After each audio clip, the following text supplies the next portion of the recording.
Everybody enjoys that nice weather we're having.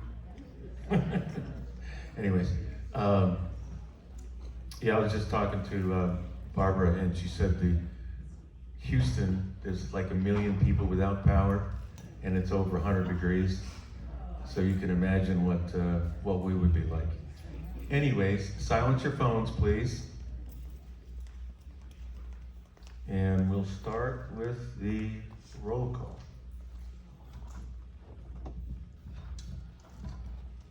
Good morning, Vice President Robinson, Treasurer Narden, Director Walker, not here. Present, Director Vaquero, not present. Director Cordelli, here. Secretary Allen, here, and President Haggerty will be present. I will be present by phone. Mr. Vice President, do you have quorum?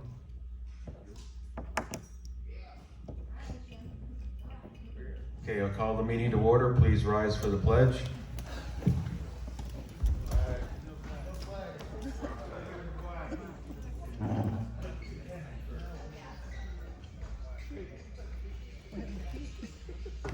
He went to go look for the flag.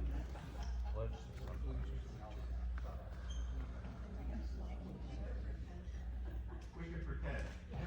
Oh, we'll use this lady has a flag on.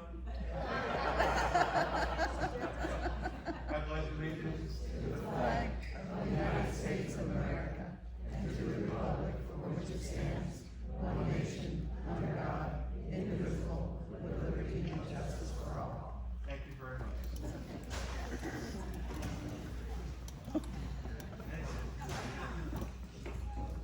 Okay. Shauna, manager's report. Oh, I'm sorry. I need a motion to approve the minutes of June 12th, 2024. Any additions or corrections? Hearing none. All those in favor? Any opposed? Okay, we got that out of the way. Shauna. Good morning. I hope everybody had a happy and safe 4th of July. We'll start this morning with irrigation as normal. This is the report for the first quarter. So we have completed 968 work orders, which are down from the 1,300 that we had last quarter, so that's really good. We've completed 342 monthly inspections, processed 83 alteration requests, and handled 24 emergency calls, and those were all answered within 15 minutes. Some of the repairs this quarter include 42 mainline breaks, 41 valve replacements, 13 lateral line breaks, and 8 pump replacements. Most of the other repairs that you see here are all baseline components, which are part of that smart irrigation system we're always talking about. And thankfully with those, we have a 10-year warranty. So with all the parts that we replaced in the quarter, the warranty saved us $35,261. Last quarter, it saved us also just over $35,000. So clearly the warranty is working out pretty good for us. And then I just wanted to point out this picture down here at the bottom with the pipe on top of the recycling bin. I know we often discuss the impact of tree roots on our irrigation system. But that photo that you see there really helps to illustrate the issue. It shows the pipe that was completely crushed by a tree root. And as in most of these instances, what happens is the tree roots grow around the pipe, and then that pressure eventually just completely crushes it. So I'd say probably 70% of the lateral breaks that we have to deal with are due to issues like that. And you know how many of those oak trees that we have around here. So obviously that presents quite a problem for our crew, but you know, something that we work with pretty much on a daily basis. Also, I know we've mentioned this before, but I'm not sure if you're aware, those water restrictions that were put in place were just recently extended. They were supposed to end July 1st. They've been extended through September 1st. Again, thanks to our baseline irrigation system, we're exempt from this water restriction, so we are able to continue watering on our 2-day-a-week schedule. And throughout the drought that we just experienced, I think we can all agree that was extremely helpful, that at least we were able to stay on our 2-day schedule. For pattern and coverage, final inspections have been completed for Cambridge H, I, and J, Andover's, Bedford's, Dorchester's, Fairfield A through D, Gloucester A through K, and Gloucester P. Fairfield F, G, and H are pending final inspections, and Gloucester L is currently in progress. We've mentioned before, but also again worth noting here, that we did negotiate part pricing on all of the parts for this project. And so far today, those negotiations have saved you $237,422.89. And in addition to those, we also get rebates from Rainbird, which is one of our manufacturers. To date, we're showing $19,241. However, when I checked the system yesterday, they have not updated the last 4 months. So when I report next time, you should see that rebate number significantly increase. For repair and maintenance, we remove 14 trees, raise the canopies above the master roads and sidewalks. It's 12 feet over the sidewalks, 15 feet over the roadways. We pressure washed the gatehouse, painted the gazebo at Hassel Park, replaced the annual beds, which are actually due to be replaced again here in another week or so. We completed the quarterly pressure washing of the sidewalks. We repaired 4 drains, filled 19 potholes, cleaned up the closed golf course, repaired 10 street signs, which is actually down. For you guys, usually like to knock over more signs than that, so we're down to 10 this quarter, so that's great. Also down this quarter were the sidewalk repairs. We only had 2 this time, and that's really great because we've been talking about how much money we've been spending on sidewalks, so I will credit you guys for these repairs being down, because we asked you, if you see it, to please report it, and that has been obviously fruitful. We reach out to the vendors. Of course, it's not perfect. They'll continue to do it, but at least they know we're staying on top of it and we're paying attention.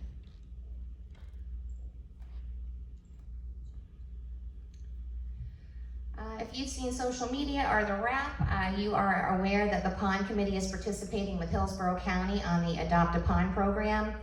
It's proved to be pretty successful so far. Things kicked off with Pond 1, which borders Gloucester P. That's actually the video that you see here. Pond 108, bordering Inverness and Fairborn, were planted last month, and Pond 115 in Inverness was just planted last week. Up next, we have Pond 19, that borders Oxford 1 and 2. And we have several other associations that are interested. Our list just continues to grow, so the Pond Committee will have more to report on that later, and we're excited to see this program grow. And of course, we'll continue to monitor the progress of the plants and give you updates as we go along.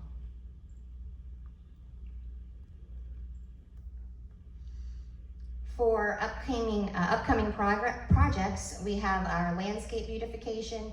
That includes redesigning the landscaping at the front gate, all medians up to Hammersmith, Hassel Park, the roundabout on the King's Extension, and both islands on Vilmont Greens.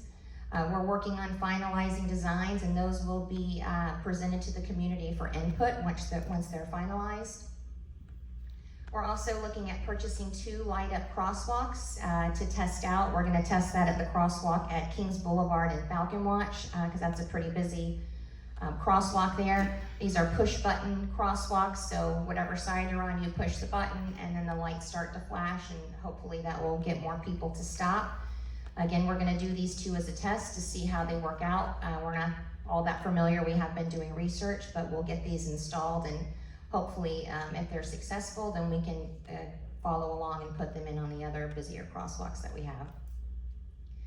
Of course, we're continuing to work towards extending the leases on the closed golf courses. We still haven't made a lot of progress here, but we continue to chug along and try. As we get closer to the end of the lease, I'm hoping they'll be more willing to reach out and speak to us. For our 2024 paving project, that's been temporarily paused as we await the results of a claim with FCC. We're requesting that they mill and repave all of the damaged roads where there was a hydraulic oil spill that happened about 6 or 7 months ago. We are just beginning the claims process, so be patient with us, but if we are successful, the square yards from the claim would fulfill our obligation under the paving contract, and that would potentially allow us to save a couple of $100,000 on the paving line in the budget for this current year. And lastly here, we're also working on a private password protected website for the association boards where we can house the financials, contracts, and other important documents so the boards can have access to those at all time. We hope to have that sooner, but at least by January 1st, we should be able to roll that website out.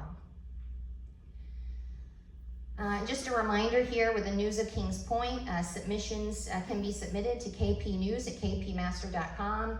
We are always looking for nominees for the Volunteer of the Month, information about Kings Point Club. So if you have anything interesting going on or events that you'd like us to put in the wrap, questions for our pet vet, and then also any community-related stories that you think may be of interest, you can submit those to us. Submissions are due by the 15th of the month, and of course, everything submitted is space permitting.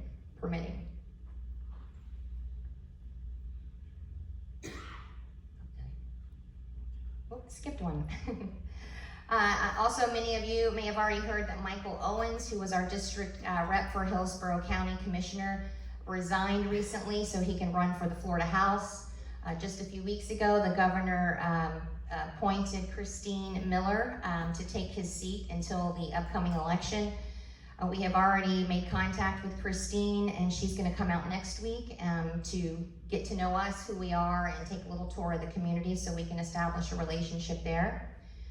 Also, as I mentioned, she'll still have to run in November. So her opponent, Cody Powell, he'll be running for our district as well, and he has reached out, and he's going to come to our board meeting on August 14th, and he'll speak to you guys there.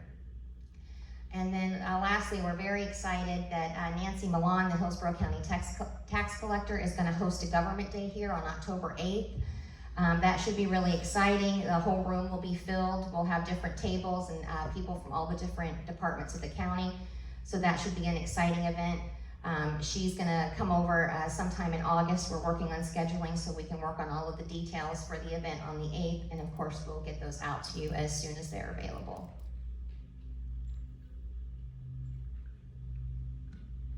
And lastly here, if you want to know what's going on with the Master Association, there are several ways other than social media that you can find out.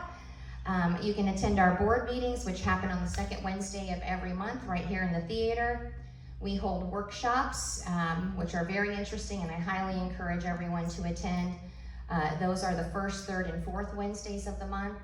We also have a roundtable discussion that is open to presidents and board members only, and that is on the last Wednesday of the month in the afternoon. And then, of course, we encourage everybody, please follow us on Facebook. If you've noticed, we are trying to get more active in our social media. And it's a quick and easy way to post things when we have road closures or other things going on. So we're trying to get our following up on the master page there. So please tell your friends and neighbors and follow us on Facebook.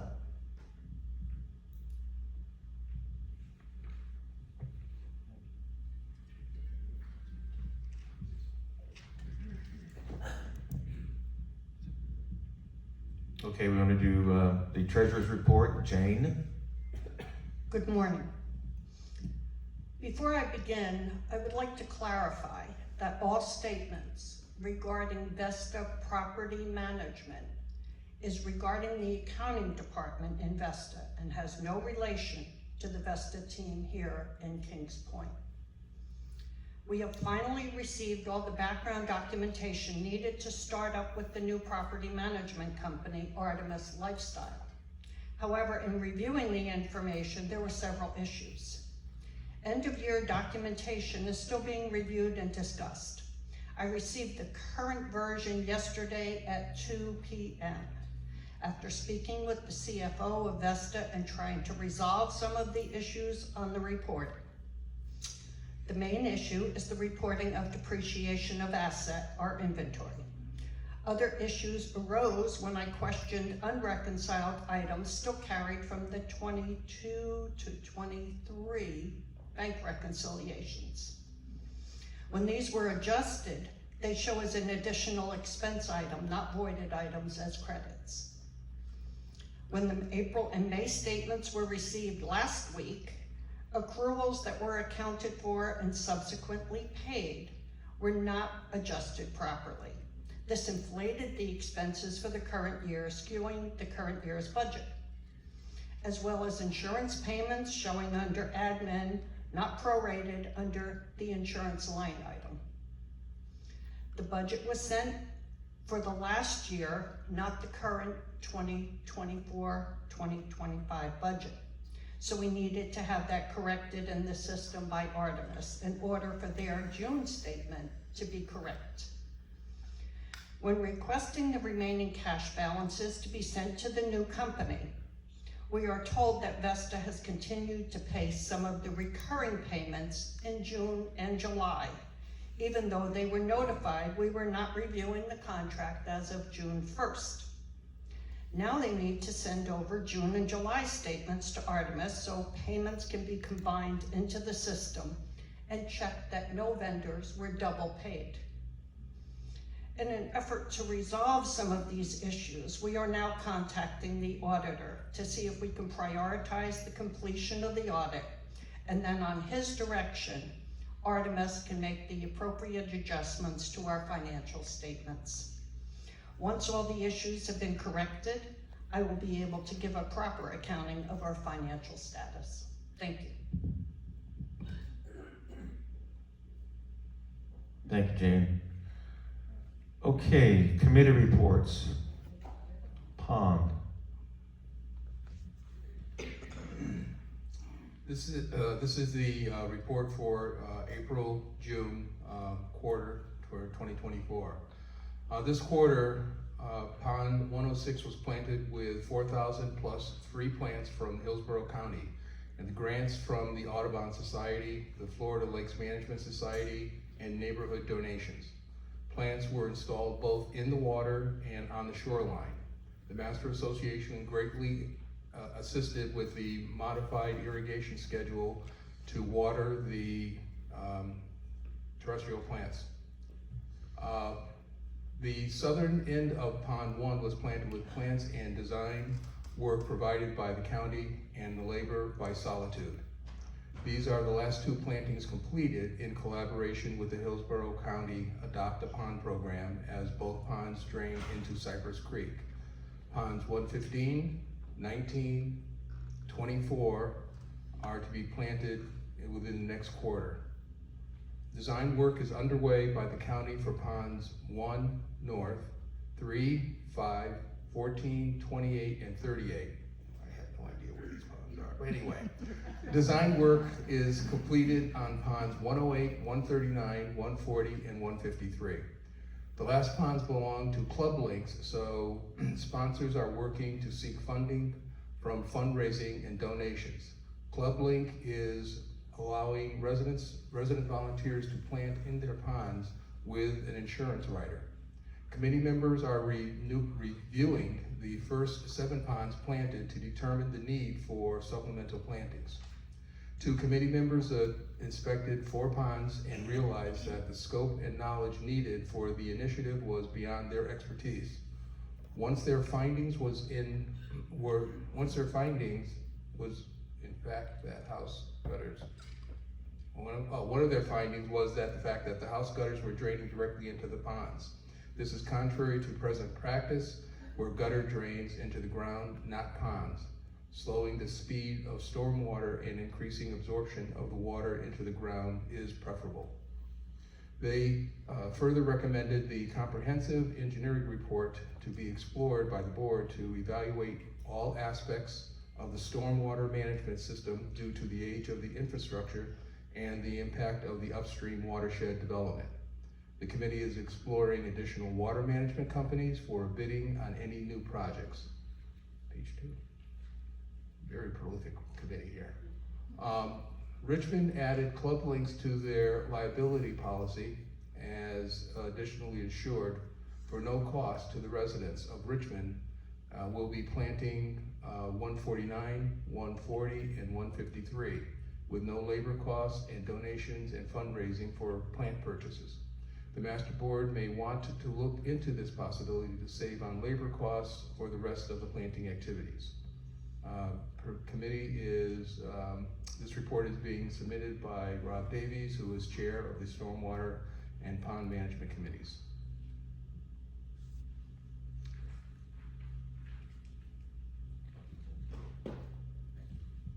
got the short one.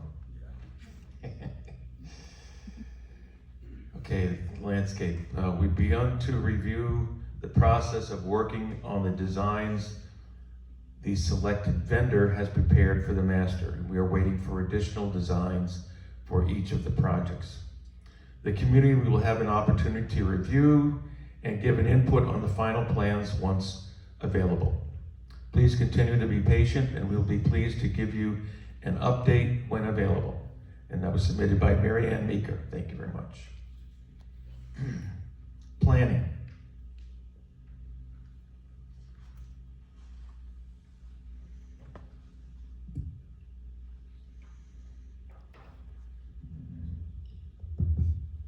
Testing. Okay. This is an update from the May 8th report that was provided to the board a couple months ago. And I'll just briefly go through each of the items that we, were working on, give you a little status report. First item that we had was the Kings Point community education standards, best practices for community leadership and for owners. The annual association director training is insufficient for the community with our size and scope. While the attorney has customized the materials for Kings Point, new board members could use more information as issues arise. Many residents in Kings Point have never lived in a condo or HOA, while the Land Trust provides regular training sessions for new residents regarding the use of the rec facilities, there's no onboarding curriculum to help new residents learn about living in Kings Point. We are investigating sources of information such as the CAI and a system called HOA Leader to identify possible information that might be customized to address the unique issues for Kings Point. We envision two audiences. One, a community leadership audience, and two, residents in general. We recommend that the planning committee work with the master and the federation to develop a comprehensive onboarding program for the Kings Point associations. It seems that we could save some money if we all work together to come up with one onboarding thing and make it available to anyone who wishes to attend. So what we've been doing is we're looking at the CAI, of which the master is a member, and we'll work with Shauna, if she's amenable to that, to see what we can do. There's all kinds of workshops, there's all kinds of training things, just a whole slew of training things here. And, you know, I didn't bring it all for you, but I'll just show you. If you want copies, I can give them to you. But that's a committee thing. And we're, certainly willing to work and possibly form a task force to pursue some of these things if the board is in favor of us proceeding with working on a training onboarding curriculum for that will enhance what is being taught by the attorney that's required, and will help people to become more familiar with living in Kings Point. So if you guys will agree to that, we're on it. Okay? Another thing that we were investigating is Kings Point external impacts. It has to do with statute changes. It has to do with nearby community growth and development. Who here has not experienced the traffic changes that we have all been faced with every time we leave the gate? And so one of the things that we've been looking at is to examine the growth and development in nearby communities along with the changes in the Florida statutes, because that's already having an impact on us.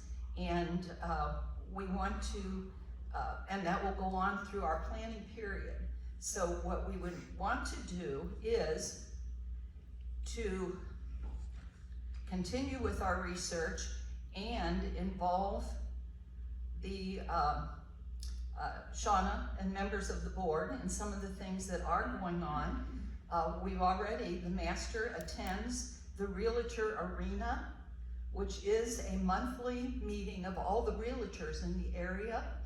And they have a meeting, and I got Shauna into that, so that she would be familiar with the changes in the real estate market, not only in Kings Point, but in the greater Sun City Center area. And it's a great way to make important contacts. And I think it's worked out pretty well, wouldn't you say? Good, good. The other thing is that we need to monitor the surrounding area. If anyone hasn't seen it, y'all know there is a 130 homes being built right up here off of Cypress Village Boulevard. They're starting to open up for sales now. Think about what that's going to do with our traffic as people come down to 674. And so we need to really be aware of what's going on. And let's see, so that's one of the things we've been working on and will continue to work on. Here's another, the comprehensive plan for unincorporated Hillsborough County. It's over 100 pages long. We aren't making you guys read it, the committee, that's our job. To see what kind of impact what's going on across Hillsborough County is going to have on us as a community.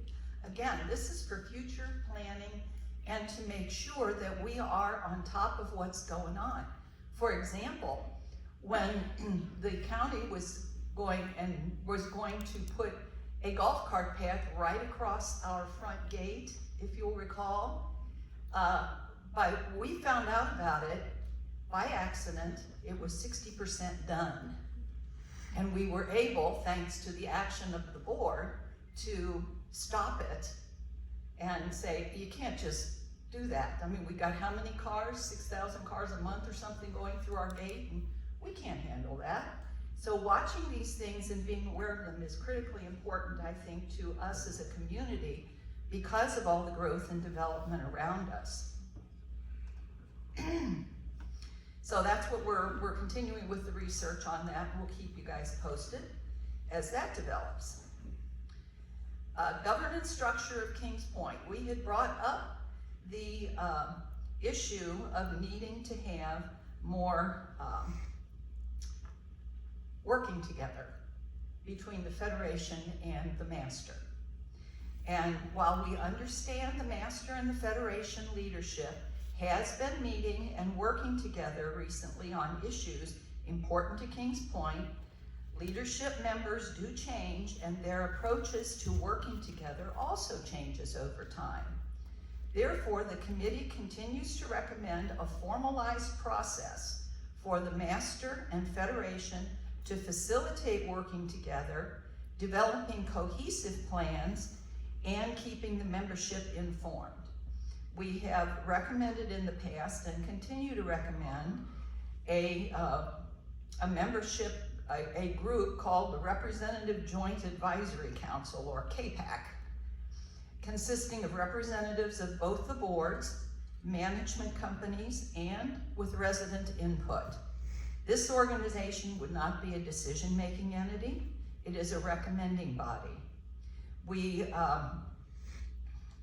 have recommended this to the board in the past, and it's certainly up to them to decide whether to put together task teams to pursue that. The other thing that we do need to take a look at is the changes. We all know that the 1st of July, there are statutory changes affecting all of our associations in either the 718 or 620 organizations, condos and HOAs. But we also need to make sure that what the Master and the Federation, while they're not 718 and they're not 720, They need to be able to deliver things to us when we need them so we can meet our obligations under statutes that we have to live in. So we are recommending that there be a task team put together to look at, with legal counsel, possible changes to procedures maybe that we have, so that we make sure that the master, and well, I'm gonna approach the Federation about this also, that what we are getting in support from them will support us in adhering to the statutes we have to adhere to going forward. Did that make sense? Okay, so I need your permission on that. We would like to proceed with working on that one. We also want to talk about a resident survey. We brought this up before, and we are looking at things related to it. Expectations of both the current and future residents of the community are changing over time. The last big survey that was done was 2012. I think that's like 12 years ago, okay? And things have changed, and things are changing over time. But the 2012 survey was very productive because it did drive many of the new activities and changes introduced in the last 12 years. Pickleball being one, for example. Changes to some of the other entities and things that we have done. So we feel that the comprehensive survey should be done to determine the expectations of the current and new owners in the environment that we're living in today. And this is going to aid us in keeping Kings Point competitive in this South Shore growth area, and it will help us with property values, attracting people to live here if we are providing the things that people want to live to have. So this survey needs active participation by the master and the Federation with inputs from Vesta and First Service with their extensive knowledge outside of Kings Point. So we have been evaluating and are contacting USF, who did the previous survey.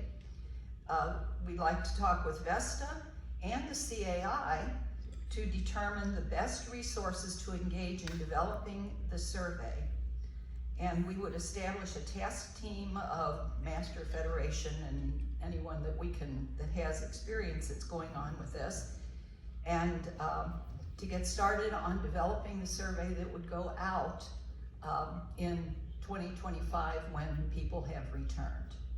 So we would ask the support of the board for that, as there would be some funding involved. And finally, we have technology development. As technology evolves, Kings Point needs to evaluate and monitor the impact of technologies such as artificial intelligence, solar lighting, area Wi-Fi, cellular towers, all of those kinds of things. Investigation with TECO indicates that they will bury the electrical wires in the next 3 to 15 years. That's those ones that run along the main roads, right? Okay, so it's expensive to do that, so we just need to kind of nudge them to do it sooner rather than later, perhaps. The solar lighting options are also evolving, and a plan should be made as it progresses. Right now, it's not quite, there's some issues with the solar lighting thing, and the cost of replacing all the poles to accommodate it is high. So we're monitoring that and hoping that we can work through that. I did have an opportunity to talk with TECO representative during the disaster planning sessions we had, and the committee will be following up with them on all of these issues, and we'll keep you posted so that we can hopefully move forward on some of these things that could be cost savings for us. Okay, so then we get to how much. We will need some support from legal as we go through, especially as we're talking about procedures and policies and all of that, and some of these things. And we also may need some professional support. We don't know what USF might want to charge us if we did it, had them do our survey, or we can negotiate with the CAI, see if they would help us, or, you know, and since we're members and so many of us, we could get some advantages there.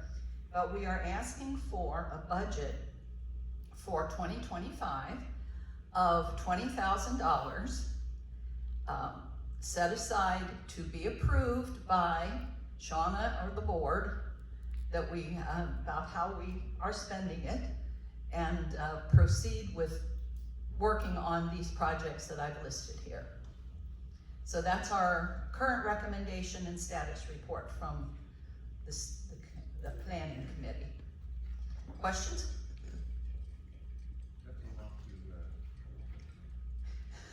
That's a lot to digest. We'll have to get back to the committee.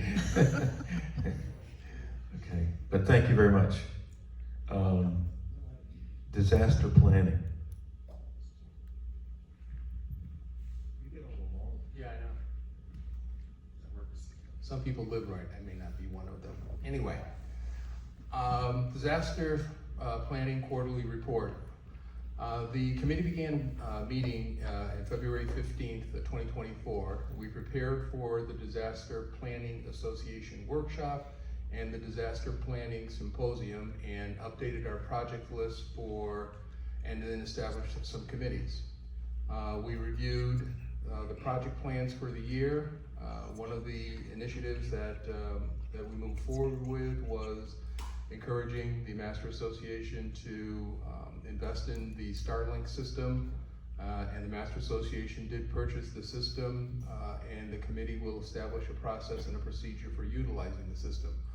For those of you who do not know what the Starlink system is, it's part of the, I believe it's 59,000 satellites that are orbiting the planet that provide internet services should the cell system go down or whatever. And it turned out to be quite useful down last year when Storm Ian hit, and that section of Florida got hammered really bad. They lost internet and cell service for days down there, and that was a Starlink system that kept them connected to the rest of the world.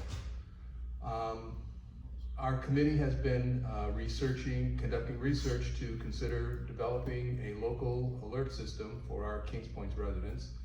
And we recently sent out our first e-blast about the hurricane preparedness, and sent a video from the 2023 visit that some members from Kings Point made down to Matlacha, down south of us, to see the damage that was done down there.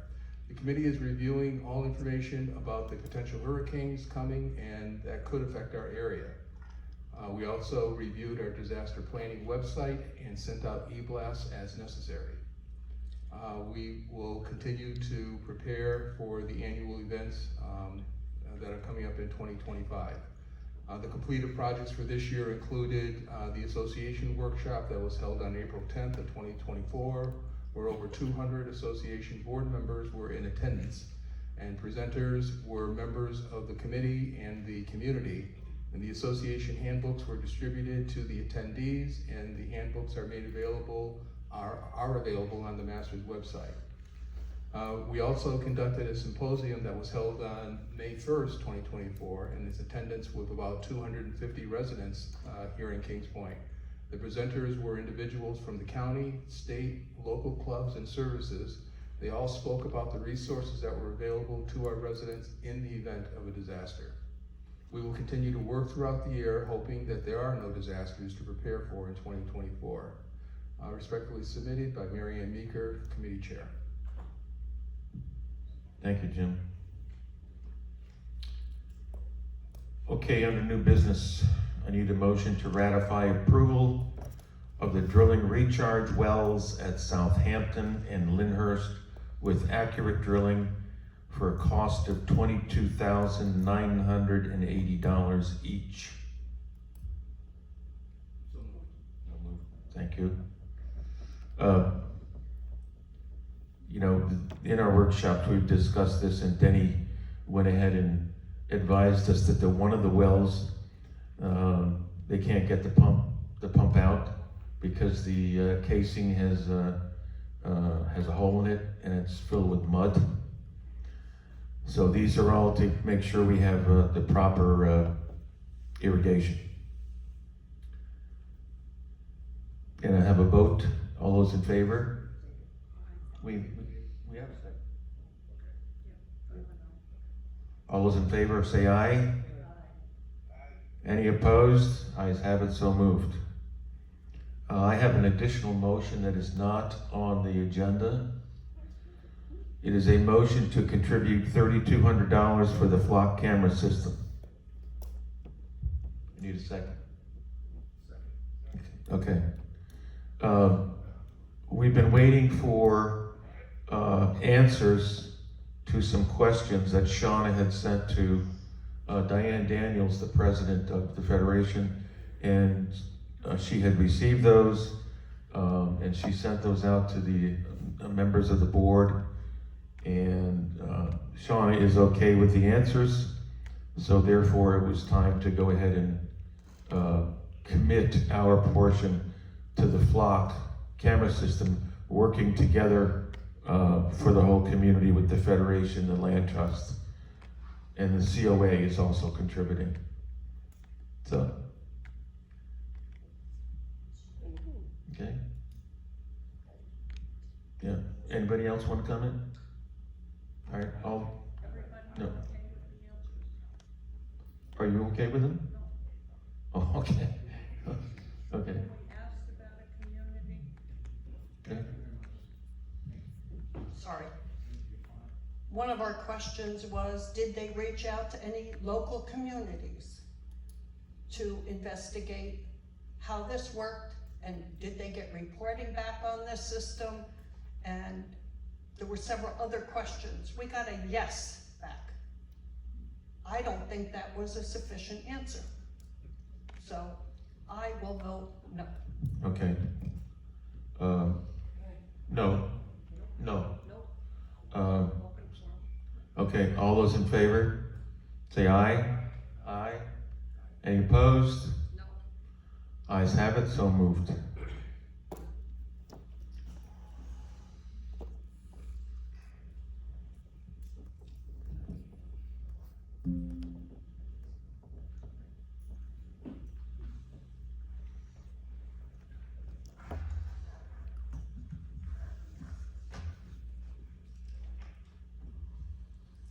Okay, this is a volunteer of the month.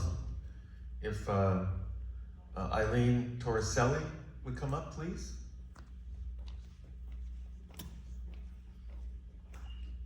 Eileen is a dedicated resident of Kings Point for the past 3.5 years. Eileen's commitment to service is truly inspiring. Her volunteer activities are extensive and diverse. She was recently appointed to the Health and Safety Committee at Kings Point. She has played a key role in the ice cream fundraiser for the Dog Lovers Club at Jack's Shack Ice Cream Store, that's over by Publix, and is actively helping the Hillsborough County School bus drive. Eileen volunteers with Vacation Bible School, Sun City Center Singles Group, and has organized fundraisers for the Sun City Center Security and Emergency Squad, including 26 baskets at Replays Grill. Additionally, she contributes to the VA Medical Center, where she teaches gardening and art therapy and serves as a receptionist and greeter. She also educates the community on hurricane awareness through free classes in Sun City Center, tutors local children, supports 100% disabled. Thank you, Eileen, for your remarkable dedication to this and service to our community. You are a true inspiration to us all. Thank you very much.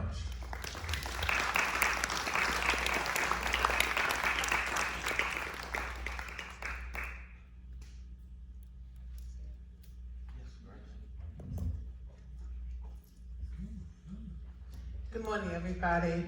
I want to thank the board for the privilege of accepting this award.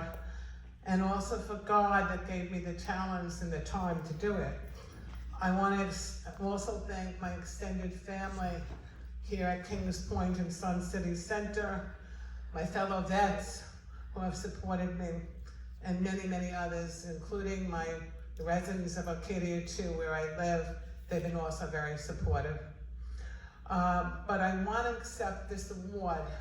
If I could break it up into tiny pieces, it's for everyone here at Kings Point and Sun City Center who volunteer.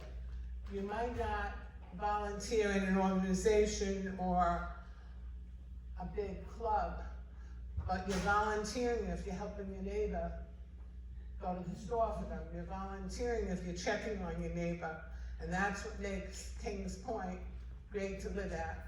So I challenge each and every one of you. You might not have the time to go to an organization to volunteer, but check out your neighbors to see if they need help. And at this point, I would like to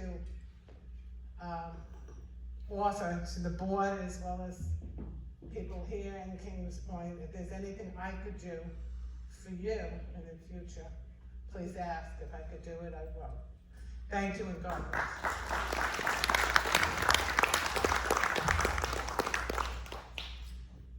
Thank you, Eileen. And as a fellow vet, I appreciate your volunteering at the medical centers. Okay, open forum, 3 minutes apiece. Come to the mic, please.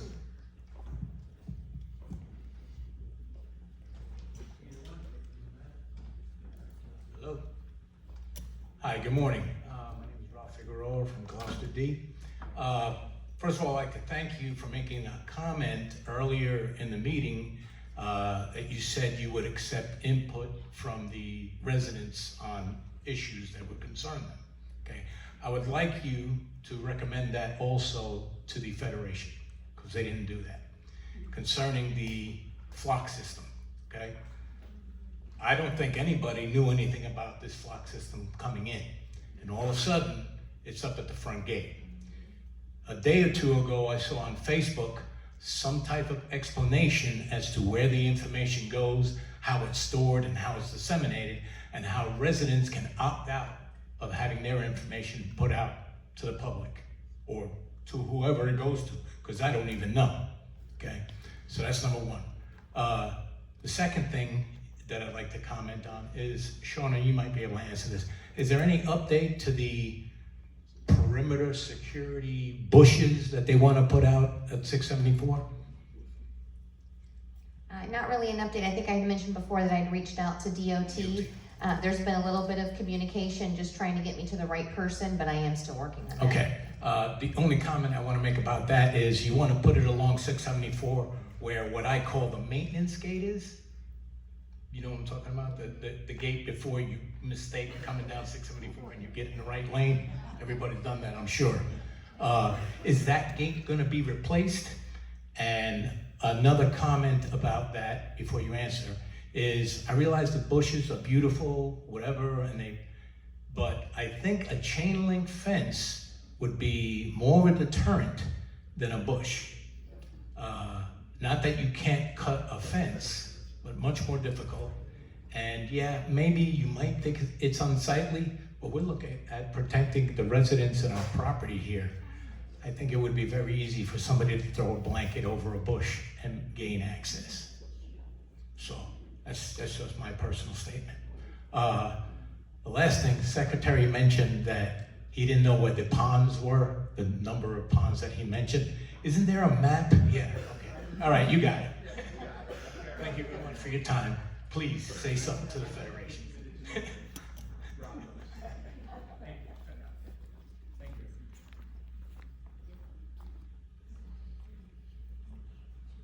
Good morning, my name is Tom Louis Brand. I'm president of Huntington Association. I have a quick question. We're about to embark on a large project of replacing many dead bushes. We have over 120, and we're also supposed to have the drip lines put in with a new irrigation system. So we were wondering if we should wait until after the drip lines are put in, because we didn't know if the bushes would be torn out to put in the drip lines. Yeah, I would recommend waiting. Did you say you're in Brookfield? Huntington. So you're on the last hub. So when I say I would recommend that you wait, you still have quite a little bit, a little bit to wait there. It could be, maybe almost 2 years before we make our way to the back. So it has been more beneficial to wait, but I don't know if you want to wait that long. Yeah, I didn't realize it was that long. I was thinking the spring. Yeah. All right, well, thank you very much. Your lines that are on the surface of the ground, if you replace your bushes, they're not gonna be irrigating until 2 years from now, right? But if you wait too long, then they're gonna put the lines down and then putting the bushes in afterwards, not gonna be a good thing either. You're gonna have to tear up the ground and get permission to dig holes and put bushes. We'll wait. We'll keep adding money to the reserve fund. Anybody else? Going once? Going twice? Motion to adjourn. All those in favor? Any nays? Hope not. Have a good day.